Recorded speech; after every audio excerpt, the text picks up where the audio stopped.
Shut your fucking eye up, bro!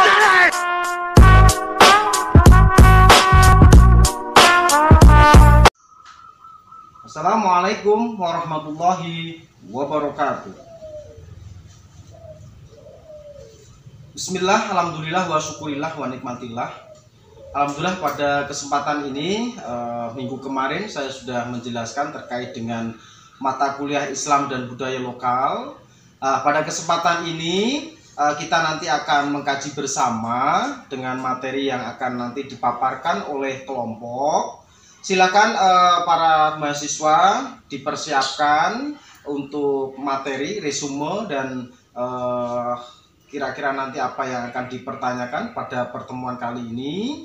Silakan kita simak bersama-sama paparan dari kelompok untuk materi pertemuan pada kesempatan ini. Jangan lupa teman-teman, silahkan nanti dicek V-Class-nya untuk upload materi dan diskusinya. Kemudian kita akan sharing bersama di WhatsApp group. Untuk itu saya ucapkan terima kasih dan tetap semangat, jaga kesehatan. Mari kita bersama-sama simak materi paparan pada kesempatan ini. Akhirul kalam, wabillahi taufiq wal hidayah. Wassalamualaikum warahmatullahi wabarakatuh. Assalamualaikum warahmatullahi wabarakatuh. Hai teman-teman semuanya, bagaimana kabarnya dengan hari ini? Alhamdulillah sehat dan tetap semangat mengikuti perkuliahan Islam budaya lokal yang diampu oleh Bapak Dhani Miftah Muhammad Nur MPD. Dari diskusi V-Class, kami mencoba membuatkan ringkasan materi terkait dengan judul kehidupan batin dan metafisika orang Jawa. Untuk itu, mari kita simak bersama-sama materi yang akan kami paparkan. Untuk diskusi bisa kita gunakan V-Class atau grup media sosial yang lain sebagai wadah diskusi sharing. Mari kita simak bersama-sama materi kehidupan batin dan metafisika orang Jawa. Yang anggotanya terdiri dari 3 orang, yaitu saya sendiri, Eliza Nurfitria dengan NIM 20109100047. Selanjutnya Salsabila Ananda Putri dengan NIM 20109100057.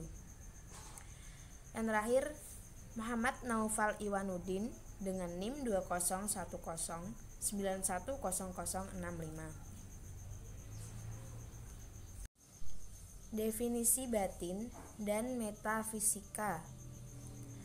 Kata batin sendiri berasal dari bahasa Arab, yaitu batin, yang artinya jiwa, rohani, asasi, perasaan atau bagian dalam dan emosi.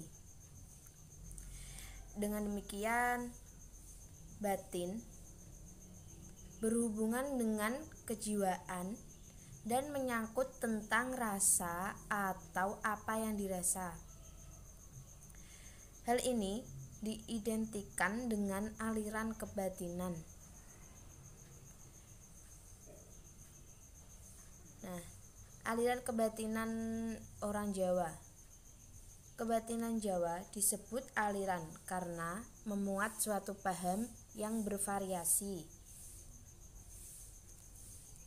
Kebatinan Jawa tidak lain adalah suatu aliran kepercayaan yang diyakini, ditaati, dipuji, dan dieksplorasi dalam kehidupan untuk menemukan ketentraman hidup.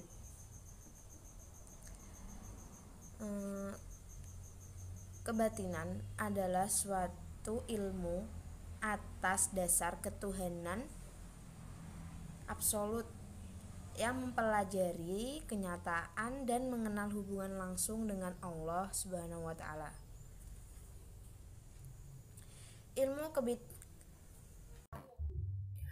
Kemudian ciri-ciri aliran kebatinan. Pertama, bersifat batin. Batin berhubungan dengan kejiwaan dan menyangkut tentang rasa atau apa yang dirasakan oleh manusia. Kedua, bersifat rasa. Rasa berfungsi untuk melatih dan menyiapkan manusia untuk menerima wahyu sendiri, mendengar suara di dalam hati, melukiskan rasa yang membuat rasa tentram dan puas. Ketiga, spiritual. Penganut aliran kebatinan merasa perlu untuk menunjukkan spiritualitas. Unsur spiritualitas ini diterapkan melalui praktek-praktek yang melibatkan pengolahan batin seperti puasa, semedi, dan bertapa.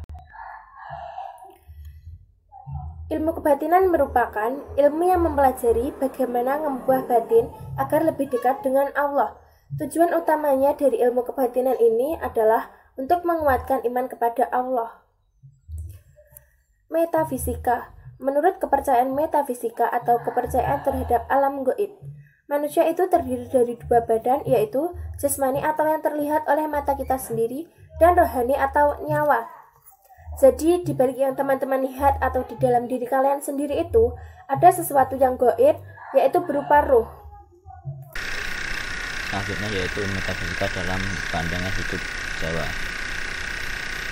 Jadi pencarian manusia untuk mencapai kesempurnaan terkait kesadaran akan eksistensinya di dunia.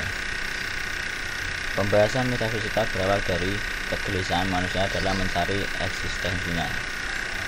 Jadi ini hingga muncullah pertanyaan-pertanyaan yang menggelisahkan dengan menanyakan siapakah diri kita yang sebenarnya, dari manakah asalnya, dan kemana akhirnya.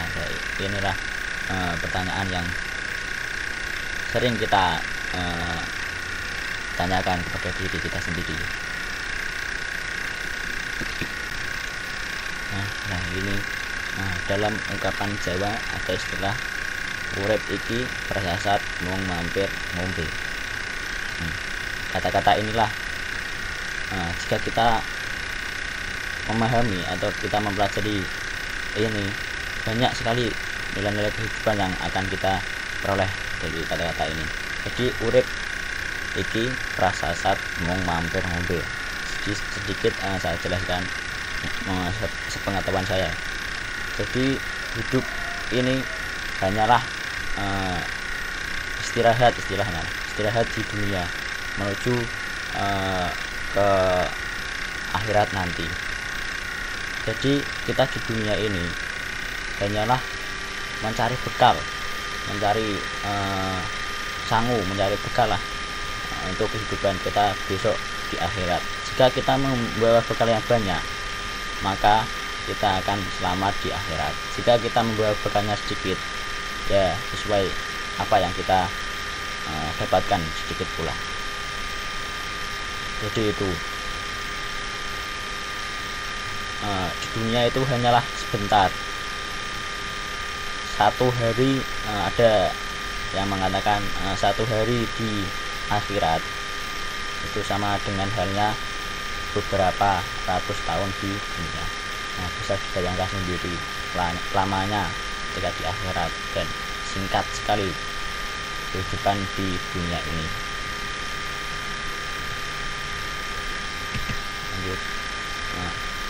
Hal ini terus berlanjut pada hakikat segala sesuatu yang ada dalam semesta. Ungkapan tentang ada alam semesta, Tuhan, manusia merupakan hasil pemikiran, pengalaman, dan penghayatan manusia. Termasuk dalam kajian metafisika ini. Selanjutnya ciri-ciri dasarnya adalah ciri-ciri dasar dari metafisika tersebut, yaitu Tuhan adalah ada semesta atau ada mutlak. Jadi Tuhan itu mutlak adanya. Yang kedua yaitu alam semesta merupakan pengejawatan Tuhan. Jadi Tuhan itu menciptakan alam semesta ini. Semua yang menciptakan alam semesta yaitu Tuhan. Yang ketiga yaitu alam semesta dan manusia merupakan suatu kesatuan berupa makrokosmos dan mikrokosmos. Jadi alam semesta dan manusia itu saling berhubungan, saling berkaitan antara satu dan lain. Oke, selanjutnya yaitu pedoman pokok yang harus dilaksanakan oleh manusia agar selamat dunia akhirat dalam menyembah Tuhan, yaitu yang pertama eling atau sadar, yaitu sadar untuk selalu berbakti kepada Tuhan Yang Maha Esa. Kita harus senantiasa ingat atau sadar dalam kehidupan kita pada Tuhan Yang Maha Esa.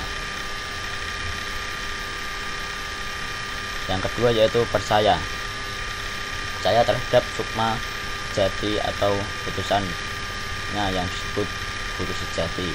Dalam agama kita, dalam agama Islam, percaya ini dalam putusan yang disebut putus sejati atau kita sebut Nabi Muhammad.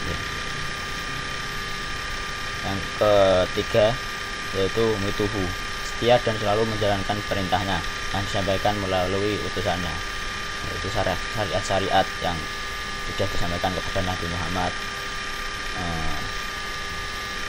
Kita harus senantiasa menjalankannya. Agar apa? Agar ya kembali ke perkataan tadi, hidup hanya mampir ngombe, agar bekal yang kita bawa dari dunia itu bisa bermanfaat di akhirat nanti.